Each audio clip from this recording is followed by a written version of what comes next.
Achieve this stunning patio using Portico concrete paver stain in terracotta color. Step 1. Surface preparation. Mix 4 ounces of Proclean degreaser with 1 gallon of water. Shake the gallon of degreaser until mixed.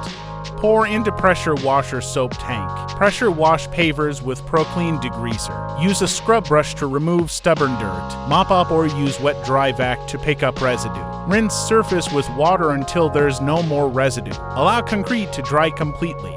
Step 2. Preparation. Assemble the sprayer and remove all filters.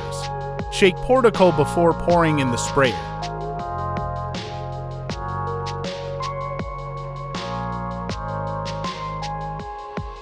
Step 3.